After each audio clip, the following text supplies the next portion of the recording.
கனவுகள் நனவாகும் போது நாடே மகிழ்ச்சியோடு கொண்டாடும். அப்படி கொண்டாடக்கூடிய தருணம்தான் மும்பையில் நடந்தது. T20 உலகக்கோப்பையுடன் தாயகம் திரும்பிய இந்திய கிரிக்கெட் வீரர்களுக்கு ரசிகர்கள் அளவற்ற ஆர்ப்பரிப்புடன் உற்சாக வரவேற்பு அளித்தனர். பாராட்டு மழையோடு வான்மழையும் சேர்ந்து கிரிக்கெட் வீரர்களை உற்சாகப்படுத்தியது. கிரிக்கெட் உலக சாம்பியன்களின் அணிவகுப்பை முன்னிட்டு மும்பை மாநகரே விழாக்கோலம் பூண்டது.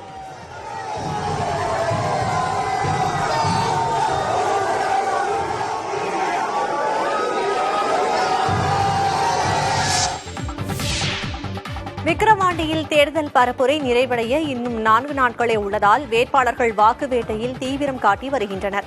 விக்கிரவாண்டி தொகுதி திமுக சட்டமன்ற உறுப்பினர் புகழேந்தி மரணம் அடைந்ததை தொடர்ந்து வரும் 10ஆம் தேதி இடைத்தேர்தல் நடைபெறுகிறது. திமுக சார்பில் அன்னியூர் சிவா, நாம் தமிழர் கட்சி சார்பில் மருத்துவர் அபிநயா, பாமக வேட்பாளராக சி. அன்புமணி ஆகியோர் போட்டியிடுகின்றனர். வரும் 8ஆம் தேதியுடன் பரப்புரை ஓய்வதால் வாக்காளர்களை சந்தித்து ஆதரவு திரட்டுவதற்கு இன்னும் 4 நாட்களே உள்ளன. இதனால் திமுக, பாமக, நாம் தமிழர் கட்சி வேட்பாளர்கள் வீதி வீதியாக சென்று தீவிர வாக்கு சேகரிப்பில் ஈடுபட்டு வருகின்றனர். வேட்பாளர்களுக்கு ஆதரவாக அந்தந்த கட்சிகளின் முக்கிய தலைவர்களும் தீவிர தேர்தல் பரப்புரையில் ஈடுபட்டுள்ளனர். அரசியல் கட்சித் தலைவர்களின் அனல் பறக்கும் பரப்புரையால் விக்கிரவாண்டி தொகுதி இடைத்தேர்தல் களம் சூடுபிடித்துள்ளது. விக்கிரவாண்டி இடைத்தேர்தலை முன்னிட்டு விழுப்புரம் மாவட்டத்தில் 4 நாட்களுக்கு டாஸ்மாக் கடைகள் இயங்காது என அந்த மாவட்ட ஆட்சியர் பழனி அறிவித்துள்ளார். ஜூலை 10ஆம் தேதி வாக்குப்பதிவு நடைபெறுகிறது. மதுவால் ஏற்படும் அசம்பாவிதங்களை தவிர்க்கும் வகையில் 8, 9, 10 ஆகிய 3 நாட்கள் டாஸ்மாக் கடைகள் திறக்கக்கூடாது என உத்தரவிட்டுள்ள ஆட்சியர் வாக்கு எண்ணிக்கை நாளான 13ஆம் தேதியும் டாஸ்மாக் கடைகள் இயங்காது என உத்தரவிட்டுள்ளார். விடுமுறை அளிக்கப்பட்ட நாட்களை ட்ரை டே ஆக கருதி அனைத்து டாஸ்மாக் கடைகள், அரசு பார்கள் மற்றும் தனியார் பார்களை மூட வேண்டும் என நெறிமுறை தெரிவிக்கப்பட்டுள்ளது. ஈரோட்டில் பானிபூரி தயாரிக்கும் இடத்தில் நடத்தப்பட்ட சோதனையில் சந்தேகத்திற்கு இடமான நிரம்பி, சிட்ரிக் தூள், ராக் சால்ட் உள்ளிட்டவை பறிமுதல் செய்யப்பட்டது. ஈரோட்டில் உத்தரப்பிரதேசத்தைச் சேர்ந்த சோட்டு என்பவருக்கு சொந்தமான பானிபூரி தயாரிக்கும் இடத்தில் உணவு பாதுகாப்புத்துறை அதிகாரிகள் சோதனை நடத்தினர். இதில் சுகாதாரமற்ற முறையில் பானிபூரி தயாரிப்பது தெரியவந்தது. மேலும் முளைவிடப்பட்ட உருளைக்கிழங்குகள், பானிபூரிக்கு கொடுக்கப்படும் தண்ணீரில் கலக்க வைக்கப்பட்ட நிரம்பி, எலுமிச்சை சாறு பயன்படுத்துவதற்கு பதிலாக வைக்கப்பட்டிருந்த சிட்ரிக் தூள் ஆகியவை பறிமுதல் செய்யப்பட்டன. ஈரோட்டில் 4 இடங்களில் உரிமம் இல்லாமல் பானிபூரி விற்பனை செய்து வந்ததும் விசாரணையில் தெரியவந்தது. இதனையடுத்து 6 மூட்டைகள் பானிபூரி, உருளைக்கிழங்குகள், ராக் சால்ட், கொத்துமல்லி, சிட்ரிக் தூள், சிவப்பு கலர் தூள் ஆகியவற்றின் மாதிரிகள் சோதனைக்கு எடுக்கப்பட்டு மற்றவைகளை பெனாயில் ஊற்றி அதிகாரிகள் அழித்தனர்.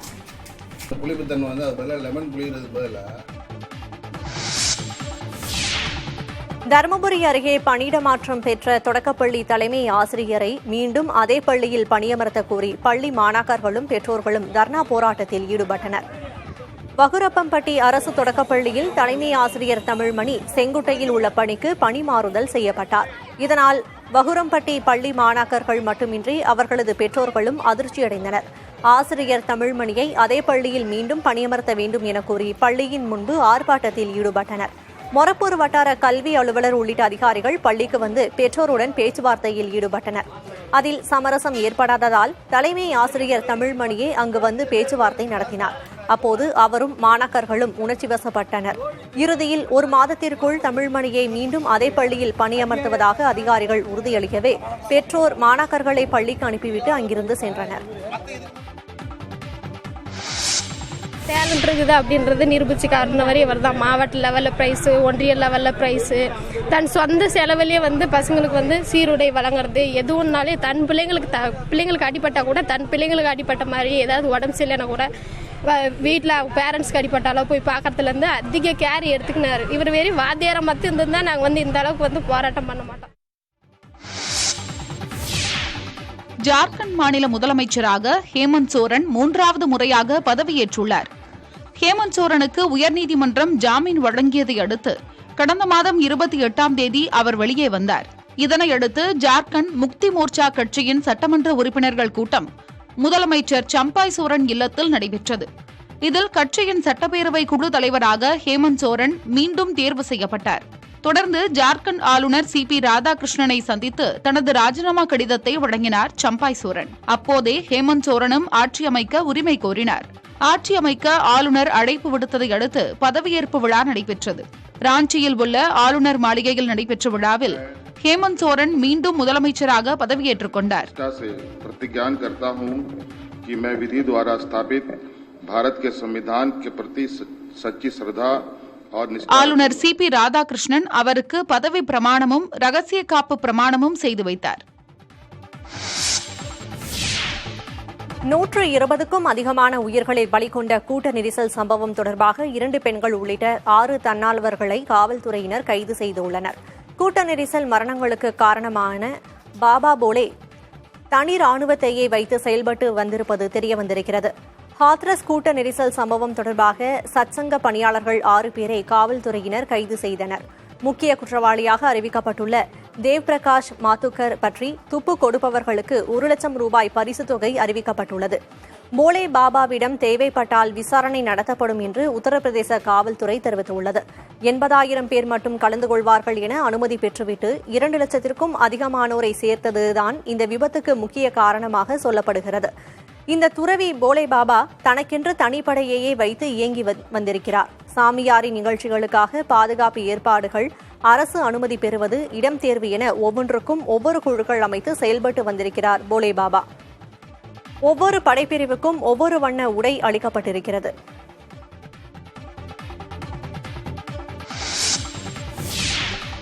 உத்தரப்பிரதேச மாநிலம் ஹாத்ரஸில் துறவியை பார்க்கச் சென்று நெரிசலில் சிக்கி உயிரிழந்தோரின் குடும்பத்தினரை சந்திக்க எதிர்க்கட்சித் தலைவர் ராகுல் காந்தி திட்டமிட்டுள்ளார். ஹாத்ரஸ் பகுதியில் ஆன்மீக சொற்பொழிவு நிகழ்ச்சியை நாராயண் சாகர் விஸ்வஹரி என்பவர் ஏற்பாடு செய்துள்ளார். இந்த நிகழ்ச்சிக்கான அனுமதி கோரும் கடிதத்தில் 80,000 பேர் பங்கேற்பார்கள் என குறிப்பிடப்பட்டிருந்தது. ஆனால் சொற்பொழிவு நிகழ்ச்சிக்கு சுமார் 2 லட்சம் பேர் திரண்டனர்.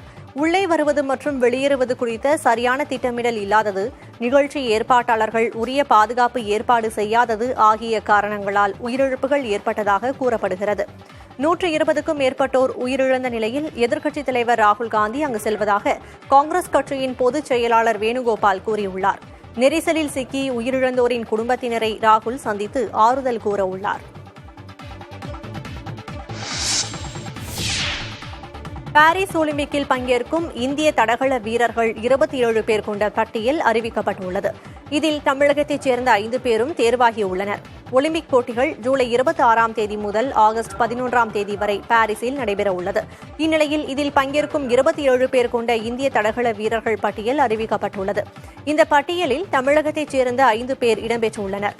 தமிழகத்தைச் சேர்ந்த பிரவீன் சித்திரவேல், சந்தோஷ் தமிழரசன், ராஜேஷ் ரமேஷ் ஆகியோர் பட்டியலில் இடம்பெற்றுள்ளனர். சுபா வெங்கடேசன், வித்யா ராம்ராஜ் ஆகியோர் தடகள அணியில் இடம் பிடித்துள்ளனர். நீளம் தாண்டுதலில் ஜஸ்வின் ஆல்டரின் இந்திய தடகள அணியில் இடம்பெற வாய்ப்புள்ளதாக தகவல் வெளியாகியுள்ளது.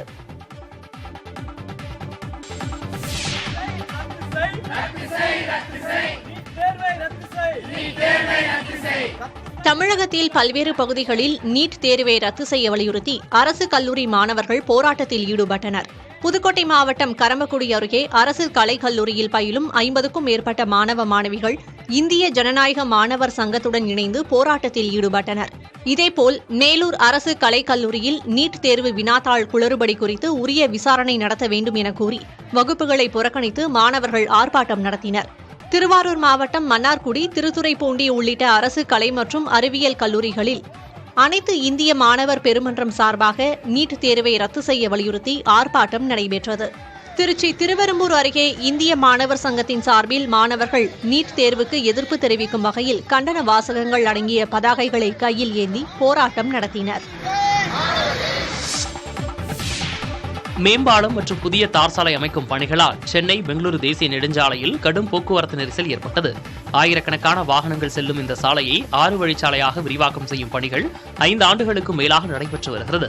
இந்நிலையில் ஸ்ரீபெரும்புதூரில் மேம்பாலம் அமைப்பது, புதிய தார் சாலை அமைக்கும் பணிகளால் போக்குவரத்து பாதிக்கப்பட்டுள்ளது. வேலூர், சென்னை செல்லும் இரு மார்க்கத்திலும் வாகனங்கள் அணிவகுத்து நிற்கின்றன. நோயாளிகளை அழைத்துச் செல்லும் வாகனங்களும் போக்குவரத்து நெரிசலில் சிக்கி தவிக்கின்றன.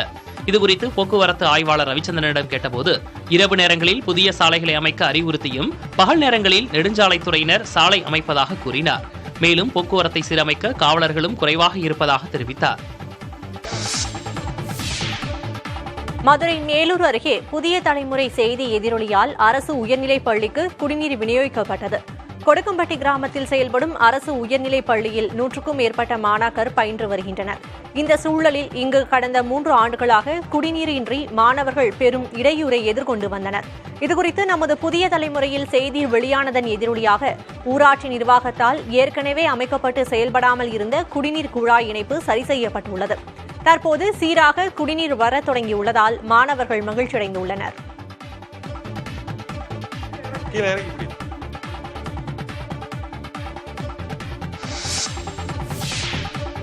கள்ளக்குறிச்சி மாவட்டம் உளுந்தூர்பேட்டை அருகே மனைவியை கட்டையால் அடித்து கொலை செய்த நபர் கைது செய்யப்பட்டார். குறும்பூர் கிராமத்தைச் சேர்ந்த வீரமணியும் அவரது மனைவி தெய்வானையும் கேரளாவில் கூலி வேலைக்கு சென்றபோது தெய்வானைக்கு வேறு ஒரு ஆணுடன் பழக்கம் ஏற்பட்டதாக தெரிகிறது. இதை வீரமணி கண்டித்து பலமுறை தெய்வானையை தாக்கியதாகவும் சொல்லப்படுகிறது. சொந்த ஊர் திரும்பிய பிறகும் இருவருக்கும் வாக்குவாதம் ஏற்பட்டிருக்கிறது. இதில் வீரமணி மனைவி தெய்வானையை கட்டையால் கடுமையாக தாக்கியிருக்கிறார். படுகாயமடைந்த தெய்வானை மருத்துவமனைக்கு அழைத்து செல்லும் வழியில் உயிரிழந்தார். இதையடுத்து காவல்துறையினர் வீரமணியை கைது செய்தனர். அவர்களின் 2 குழந்தைகளும் தற்போது எந்த ஆதரவும் இல்லாமல் விடப்பட்டுள்ளது பரிதாபத்தை ஏற்படுத்தியுள்ளது.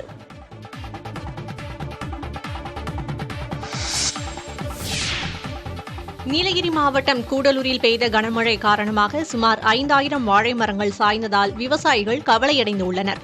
கூடலூர் சுற்றுவட்டார பகுதிகளில் கடந்த 1 வாரத்திற்கு மேலாக கனமழை பெய்தது.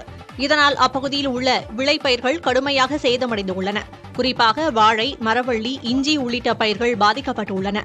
இதில் 1 வாரத்தில் மட்டும் சுமார் 5000த்திற்கும் மேற்பட்ட வாழை மரங்கள் முறிந்து விழுந்து சேதமாகியதால் விவசாயிகளுக்கு பல லட்சம் ரூபாய் இழப்பு ஏற்பட்டிருக்கிறது. இந்நிலையில் சேதமடைந்த வாழைகளுக்கு தோட்டக்கலைத்துறை மூலம் ஆய்வு செய்து உரிய இழப்பீடு வழங்கப்படும் என வருவாய்த்துறையினர் தெரிவித்துள்ளனர். ரஷ்யாவில் நிலவும் வரலாறு காணாத வெப்பத்தால் பொதுமக்கள் கடும் அவதியடைந்துள்ளனர். தலைநகர் மாஸ்கோவில் வரலாறு காணாத வகையில் 33 டிகிரி செல்சியஸ் வெப்பநிலை நிலவுகிறது. வெப்பத்தை தணித்துக் கொள்ள பொது இடங்களில் நீரூற்று உருவாக்கி மக்கள் இளைப்பாற ஏற்பாடுகள் செய்யப்பட்டுள்ளன. அதே சமயம் டேங்கர் லாரி மூலம் முக்கிய சாலைகளில் தண்ணீரை பீச்சி அடித்து வாகன ஓட்டிகளின் அவதியை போக்க மாஸ்கோ நகர நிர்வாகம் ஏற்பாடு செய்துள்ளது. இதனிடையே குழந்தைகளுடன் வெளியே செல்லும் பெற்றோர் நீச்சல் குளம், நீரூற்றில் குளித்து வெப்பத்தை தணித்துக் கொள்கின்றனர். ஐஸ்கிரீம், குளிர்பானங்கள், தண்ணீர் சத்து நிறைந்த பழங்கள் உள்ளிட்டவற்றை பொதுமக்கள் அதிக அளவில் வாங்கி வெப்பத்தின் தாக்கத்தை குறைக்கும் முயற்சியில் ஈடுபட்டுள்ளனர். வெப்பநிலை மேலும் அதிகரிக்க வாய்ப்பிருப்பதால் பொதுமக்கள் வெளியே செல்வதை தவிர்க்குமாறு மாஸ்கோ நகர நிர்வாகம் அறிவுறுத்தியுள்ளது. ஐரோப்பிய சாம்பியன்ஷிப் கால்பந்து தொடரில் துருக்கி வெற்றி பெற்று காலிறுதிக்கு தகுதி பெற்றது. லைப்சிக் நகரில் நடந்த நாக் அவுட் சுற்றில் துருக்கி மற்றும் ஆஸ்திரியா அணிகள் மோதின. ஆட்டம் தொடங்கிய 57வது வினாடியில் துருக்கி அணி முதல் கோலை பதிவு செய்தது. அந்த அணி வீரர் மெரிக் டெமிரால் மின்னல் வேகத்தில் அடித்த அந்த கோல் யூரோ வரலாற்றில் அடிக்கப்பட்ட 2வது அதிவேக கோலாகும். இதனையடுத்து 59வது நிமிடத்தில் மெரிக் டெமிரால் மற்றொரு கோலை பதிவு செய்தார். துருக்கி அணியின் ஆதிக்கத்திற்கு மத்தியில் ஆஸ்திரியா வீரர் மைக்கேல் கிரிகோரிச் 66வது நிமிடத்தில் தனது அணிக்கான முதல் கோலை அடித்தார். இறுதியில் துருக்கி அணி 2-1 என்ற கோல் கணக்கில் ஆஸ்திரியாவை வீழ்த்தி காலிறுதிக்கு தகுதி பெற்றது. முன்னதாக நடந்த போட்டியில் முன்னாள் சாம்பியன் நெதர்லாந்து அணி ருமேனியாவை வீழ்த்தி 2008ஆம் ஆண்டுக்கு பிறகு முதல் முறையாக காலிறுதிக்கு தகுதி பெற்றது. காலிறுதி சுற்றில் துருக்கி மற்றும் நெதர்லாந்து அணிகள் மோதுகின்றன. இந்திய கிரிக்கெட் அணியின் முன்னாள் கேப்டன் மகேந்திர சிங் தோனி தனது 15வது திருமண நாளை உற்சாகமாக கொண்டாடினார். தலை என செல்லமாக கிரிக்கெட் ரசிகர்களால் அழைக்கப்படும் MS தோனி கடந்த 2010ஆம் ஆண்டு சாக்சியை காதலித்து திருமணம் செய்து கொண்டார். இத்தம்பதிக்கு ஜிவா என்ற மகள் உள்ளார். இந்நிலையில் தோனி சாக்சி தம்பதி இன்று தங்களது 15வது திருமண நாளை கொண்டாடினர். இருவரும் கேக் வெட்டி திருமண நாளை கொண்டாடும் வீடியோ வைரலாகி வருகிறது. திருமண நாள் கொண்டாட்டம் தொடர்பான புகைப்படங்களை சாக்சி தனது இன்ஸ்டாகிராம் பக்கத்தில் பதிவிட்டுள்ளார். திருமண நாளையொட்டி தோனி சாக்சி தம்பதிக்கு கிரிக்கெட் வீரர்கள், திரைத்துறை பிரபலங்கள், ரசிகர்கள் வாழ்த்து தெரிவித்து வருகின்றனர். சட்டவிரோத பணப்பரிமாற்ற தடைச்சட்ட வழக்கில் கைது செய்யப்பட்டுள்ள முன்னாள் அமைச்சர் செந்தில் பாலாஜியின் நீதிமன்ற காவலை ஜூலை 8ஆம் தேதி வரை நீட்டித்து சென்னை முதன்மை அமர்வு நீதிமன்றம் உத்தரவிட்டுள்ளது. புழல் சிறையில் அடைக்கப்பட்டுள்ள செந்தில் பாலாஜியின் நீதிமன்ற காவல் வியாழனுடன் முடிவடைந்தது. இதனால் புழல் சிறையில் இருந்து காணொலி காட்சி மூலம் சென்னை முதன்மை அமர்வு நீதிமன்ற நீதிபதி அல்லி முன்பாக செந்தில் பாலாஜி ஆஜர்படுத்தப்பட்டார். அப்போது செந்தில் பாலாஜியின் நீதிமன்ற காவலை ஜூலை 8ஆம் தேதி வரை நீட்டித்து நீதிபதி உத்தரவிட்டார். இதன் மூலம் செந்தில் பாலாஜியின் நீதிமன்ற காவல் 43வது முறையாக நீட்டிக்கப்பட்டுள்ளது. செந்தில் பாலாஜி ஜாமீன் கோரி தாக்கல் செய்த மனு உச்சநீதிமன்றத்தில் நிலுவையில் உள்ளது. நீட் தேர்வை ரத்து செய்ய வலியுறுத்தி தமிழகத்தின் பல்வேறு இடங்களில் மாணவர் சங்கத்தினர் ஆர்ப்பாட்டத்தில் ஈடுபட்டனர். திருவாரூர் மாவட்டம் மன்னார்குடியில் ராஜகோபால சுவாமி அரசினர் கலைக்கல்லூரி முன்பு அனைத்திந்திய மாணவர் பெருமன்றம் சார்பில் ஆர்ப்பாட்டம் நடைபெற்றது. இதில் பங்கேற்ற மாணவ மாணவியர் நீட் தேர்வுக்கு எதிராக முழக்கங்களை எழுப்பினர். மதுரையில் இந்திய மாணவர் சங்கம் சார்பில் நடைபெற்ற ஆர்ப்பாட்டத்தில் நீட் தேர்வுக்கு எதிராக பாட்டு பாடி மாணவர் ஒருவர் எதிர்ப்பு தெரிவித்தார். புதுக்கோட்டை அரசு மன்னர் கல்லூரி முன்பு ஆர்ப்பாட்டம் நடத்திய இந்திய மாணவர் சங்கத்தினர் நீட் தேர்வை உடனடியாக ரத்து செய்ய வேண்டும் என வலியுறுத்தினர். பாம்பன் சுவாமி கோயிலின் கும்பாபிஷேகத்திற்கு தடை விதிக்க சென்னை உயர்நீதிமன்றம் மறுத்துள்ளது. மாயூரபுரம் குரு பாம்பன் ஸ்ரீமத் குமரகுருதாசர் அன்னதான சபையின் தலைவர் சரவணன் என்பவர் உயர்நீதிமன்றத்தில் மனு ஒன்றை தாக்கல் செய்தார்.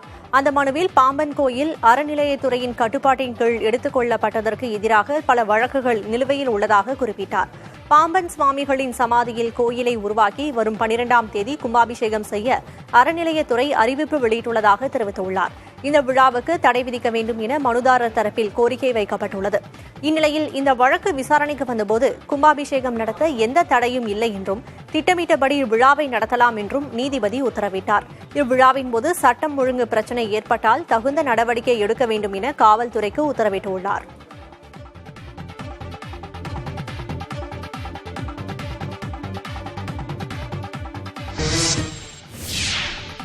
தென்மேற்கு பருவமழை தீவிரமடைந்துள்ள நிலையில் வடகிழக்கு மாநிலங்கள் கனமழையால் வெள்ளக்காடாக காட்சியளிக்கின்றன. மழை பாதிப்பால் அசாம் மாநிலத்தில் 16,50,000க்கும் அதிகமானோர் பாதிக்கப்பட்டுள்ளனர். வடகிழக்கு மாநிலமான அசாமில் கடந்த சில நாட்களாக பெய்த கனமழை காரணமாக முக்கிய ஆறுகளில் நீர்வரத்து அதிகரித்துள்ளது. பிரம்மபுத்திரா, டிகாரு, கொல்லாரு உள்ளிட்ட ஆறுகளில் நீர்மட்டம் அபாய அளவை தாண்டி வந்து கொண்டுள்ளது. மழை பாதிப்பு காரணமாக கரையோரங்களில் வசிக்கும் மக்கள் வெளியேற்றப்பட்டு வருகின்றனர். பார்பேட்டா, பிஸ்வநாத், காச்சர், சரிதியோ உள்ளிட்ட 29 மாவட்டங்களில் மொத்தமாக 16,50,000க்கும் மேற்பட்டோர் மழையால் பாதிக்கப்பட்டுள்ளனர். கனமழை மற்றும் நிலச்சரிவு உள்ளிட்ட பாதிப்புகளால் இதுவரை 50க்கும் மேற்பட்டோர் உயிரிழந்துள்ளதாக தெரிவிக்கப்பட்டுள்ளது.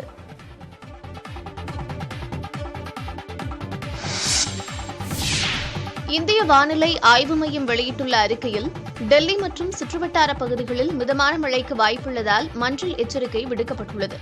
இதேபோல அசாம், அருணாச்சல பிரதேசம் மற்றும் மேகாலயா ஆகிய மாநிலங்களில் வருகிற 6ஆம் தேதி வரை கனமழை பெய்யும் என்று வானிலை ஆய்வு மையம் கணித்துள்ளது. மேலும் ஜம்மு காஷ்மீர், இமாச்சல பிரதேசம், ஹரியானா, பஞ்சாப், ராஜஸ்தான், மத்திய பிரதேசம், சத்தீஸ்கர், குஜராத் உள்ளிட்ட மாநிலங்களில் நாளை வரை கனமழை பெய்யும் என்றும் வானிலை மையம் கணித்துள்ளது. சிக்கிம், ஒடிஷா, ஜார்க்கண்ட், பீகார், நாகாலாந்து, மணிப்பூர், மிசோரம் மற்றும் திரிபுரா உள்ளிட்ட மாநிலங்களிலும் மழை பெய்ய வாய்ப்புள்ளதாக தெரிவிக்கப்பட்டுள்ளது. ஒட்டுமொத்தமாக வடமேற்கு மற்றும் வடகிழக்கு மாநிலங்களில் 5 நாட்களுக்கு மழை பெய்யும் எனவும் இந்திய வானிலை ஆய்வு மையம் தெரிவித்திருக்கிறது.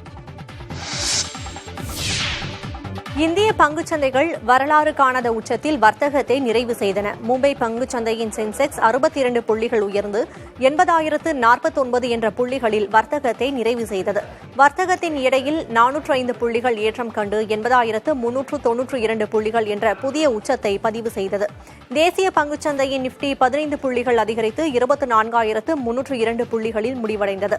வர்த்தகத்தின் இடையில் 114 புள்ளிகள் ஏற்றம் கண்டு 24,401 புள்ளிகள் என்ற வரலாறு காணாத ஏற்றத்தை பதிவு செய்தது.